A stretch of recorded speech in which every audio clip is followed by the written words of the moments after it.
sur cette mission locale, je suis particulièrement référent sur le CEP. Je participe à un groupe de travail avec l'ARML et Françoise a eu la joie de venir, voilà, elle est intervenue le 4 juillet 2019. Enfin, voilà, c'est fabuleux. Et je m'occupe aussi de la co-traitance qu'on appelle PPAE avec le Pôle Emploi. Alors je vais donc j'ai deux jeunes, pas une mais deux jeunes de la mission locale de Bondy, voilà qui est présente. Je vais les laisser se présenter. Elles ont été suivies en fait par différents conseillers. Enfin voilà, donc pas forcément par moi. Donc je représente un peu la mission locale voilà de Bondy et en plus elles y travaillent. Voilà. Bonjour à tous. Vous me voyez? Je suis un peu petite. Du coup, je m'appelle Fatima Edbi, j'ai 22 ans et je suis inscrite à la mission locale de Bondy depuis l'année 2017. Quand je suis arrivée à la mission locale, mon premier objectif, en fait, c'était de me réorienter, parce que j'ai eu un DUT en technique de commercialisation. Mais à l'issue de ce DUT-là, je voulais en fait m'orienter vers un autre domaine autre que le commerce. Et à ce moment-là, du coup, j'ai une conseillère qui m'a positionnée sur le dispositif POP, du coup le parcours d'orientation professionnelle.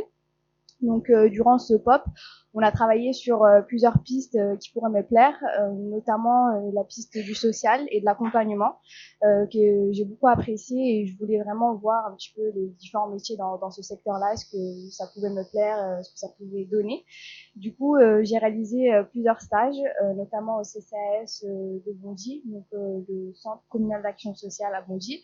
Et j'ai également réalisé un service civique durant 8 mois dans une association à Noisy-le-Sec.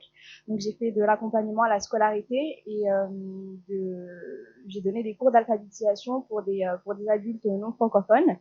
Et à ce moment-là, je me suis rendu compte un petit peu de ce que c'était l'accompagnement, ce que c'était que de suivre des enfants, parce que j'ai fait de l'accompagnement à la scolarité pour des collégiens et des primaires.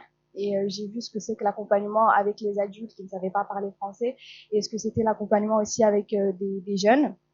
J'ai vu un petit peu comment en fait contourner leurs difficultés pour leur permettre en fait d'évoluer malgré tout.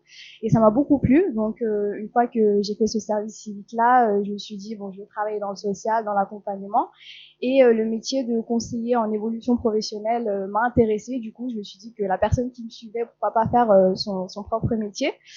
Et à ce moment-là, à la fin du POP, je savais ce que je voulais faire, donc devenir conseillère.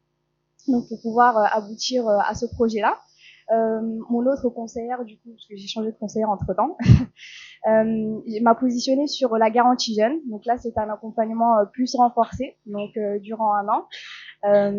Du coup, à ce moment-là, je suis rentrée en garantie jeune au mois de novembre 2018. Et au mois de novembre, donc on a fait le collectif Garantie Jeune. Et j'ai voulu du coup là confronter l'idée que je me faisais du métier de conseiller en évolution professionnelle avec la réalité du métier, parce que ça me plaisait, j'ai fait des enquêtes métiers, etc. Mais je savais pas exactement ce que ça voulait dire concrètement sur le terrain. Donc là, j'ai fait différents stages, donc différentes missions locales, notamment la mission locale de Bobigny et de Villemomble. Donc là, j'ai été en observation sur le métier, j'ai vu un petit peu comment se déroulaient les entretiens, j'ai pu voir les animations aussi faites pour les jeunes, j'ai pu co-animer des ateliers et également voir un petit peu les logiciels internes des missions locales comme Imilo.